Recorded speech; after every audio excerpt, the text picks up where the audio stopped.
Hello and welcome to the Book Marketing Simplified podcast. I'm Jenn Hanson-dePaula. And I'm Marcus-dePaula. There are so many tools that can help us with our marketing process. Yes. We thought it might be a good idea to cover some of the free ones that our listeners can try out to see what works best for them. Where should we start? So I think one of the best places to start is with Canva. Canva is my go-to place to create images, to edit video even. Really? Yeah, there are so many different things that you can do. You can create Reels, you can create TikToks on there, you can edit them. No wonder it's gotten so popular. Exactly, but it's also gotten really, really easy to use. I remember it's been like 5, maybe more years ago, I started using Canva and it was very clunky and I really didn't like it. And I used to recommend Adobe Spark a lot. And then Canva has really, really upped their game over the past few years. And it is hands down one of the best tools to use. And then along with Canva, there is a resource that is actually incorporated in Canva, but it's also a standalone website called Unsplash. Yeah, that's a great, great place. If you're looking for a standalone image, if you have kind of an idea of what you want, like a background or just a flat lay or something that you have a vision for on a social media post or on your website or wherever it might be, Unsplash is a great place to go. So if you're in Canva, you're already probably using Unsplash images and you don't even have to do anything.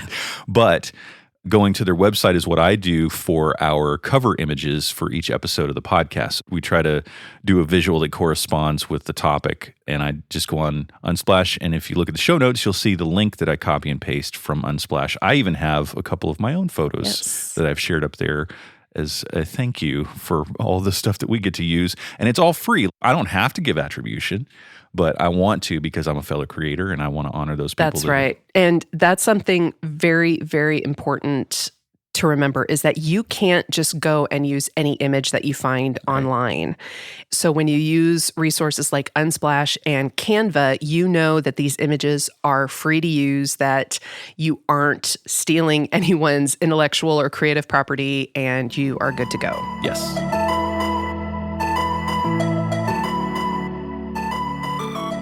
Okay, so that covers tools for helping us create visuals. What other tools do you want to recommend? Another big, big time saver for authors is a social media management tool. 2 tools that I highly recommend are Later.com and Buffer. Now, if you're just starting out, if you've never used a social media management tool before, I would recommend using Buffer first because it's very straightforward. It's clean interface. It's very easy to use. Yes. And once you kind of get your feet wet, and you understand what you want to get out of a social media management tool and you want some meatier tools at your disposal, Later.com is a really, really great resource. And they both have free options that have some limitations, but they're going to prompt you to pay for the service, but you don't have to. But honestly, I think that you're going to fall in love with both of these because they are so easy to use and they make your life so much easier. But try it out for free and see if it works for you or not. Exactly. So Buffer and Later for social media management and scheduling your posts and helping you save time there. What other tools do you have for us? So the next tool that I wanted to talk about were some resources that can help you organize your content, your ideas, your documents, everything in one place. Which is important for planning. Very important for planning. And obviously, Google Docs is a really great place to start that. You can just store everything there. You can share documents very easily, and you can organize everything by folders. And it's a very straightforward, easy to use resource. And you use that in your coaching process. I do. And I know many editors use it as well because you can have one single document where you can see what each other has made changes or made edits. Collaboration tools. Yes, and you can actually see them in real time using it, which is kind of trippy, but it's a really great resource. And then the second resource is one called Airtable. And this is more of a project management tool that you can really customize a little bit more than with something like Google Docs. But what this does is it really helps you to create a flow and a system for your content. And it does have a little bit of a learning curve, but once you get into a system, and YouTube has some great how-tos and resources on how to actually use Airtable. So that's another resource that you can tap into. Yeah, there's so much you can do with, and it's similar to like Asana or any of the other project management, but we've tried a few of them, and right now we've landed on Airtable because they have some really cool templates. The way the user interface is laid out, just like with Buffer, it's more approachable. It's a lot steeper learning curve than Buffer, for sure. Exactly. But there's so much stuff you can do with it, integrating it with your calendars for reminders and setting deadlines for yourself. It's really, really cool. That's what I'm looking at right now on my computer screen for the notes for this episode as we talk about this stuff.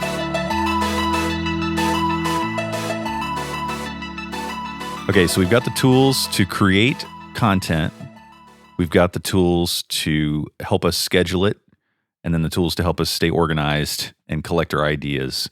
What other tools are available for us for free? Something else that authors really need to think about is their newsletter management tool. And we highly, highly, highly recommend a service called MailerLite. Yes. And it is free for the first 1,000 subscribers that you have joining your list. And so it's something where you can learn for free, basically, as you grow. And MailerLite is a lot more affordable once you cross over that 1,000 subscriber mark, but it is so easy to use. It's very intuitive and it's very user-friendly.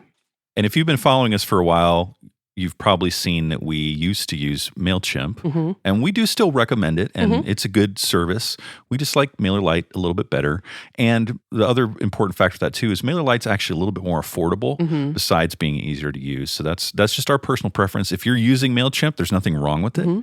But if you're starting from scratch, check out MailerLite for sure. And they don't sponsor us. They don't. I wish they did, but maybe they should. Yeah. But with MailChimp, you get up to 2,000 subscribers free, right, which is very tempting. But again, once you pass that 2,000 subscriber mark, it's going to cost more. It adds up really, really quickly. It does. And as someone who has used both MailerLite and MailChimp, the automation process is so much easier and so much clearer in MailerLite. So that's another thing to think about. It used to be that I was the one handling all of the new campaign creations, and then I would tell you, okay, the campaign's ready. Just go in and make your changes to the actual email. You would write your text or copy and paste and add images, and I would handle everything else. Well, now with MailerLite, you're doing everything without me. Yes, and that says something. That does, yeah, which I'm totally happy about. We'll be talking more about newsletters soon because that's something that's really important, and there's a lot of little details. And we do have other episodes that we'll link to in the show notes where we've already talked about newsletters, but there's a lot to cover there. Yes, there is. But this will get you started, and it's a free thing you can just try out. And it's something that I would highly recommend that you get started with as soon as possible. Yes. So we gave you about 8 different free tools to try out. And a disclaimer I always like to give with everything that I do, that this is the stuff that we find that works best for us. We're not telling you this is the stuff you have to use. Give it a feel for yourself. See if it makes sense to you. If so, great. If not, that's cool too. And let us know if you have something different, what's been working for you. There are so many free or inexpensive tools out there, and if you do find something that works for you, that's awesome. You don't need to go and change your whole tune just because we recommend something different. Yes. Is there a make it happen moment for this episode? I would recommend that you take a look at least one of the tools that we talk about. If you're struggling in a certain area, maybe it's within content creation, maybe it's within your newsletters, but check out one of these services and just see how you can integrate it into your process. And we'll put links to all of these in the episode notes at either bookmarketingsimplified.com is a shortcut there, or you can go to mixusmedia.com/podcast. Thank you for listening. We'll see you next time.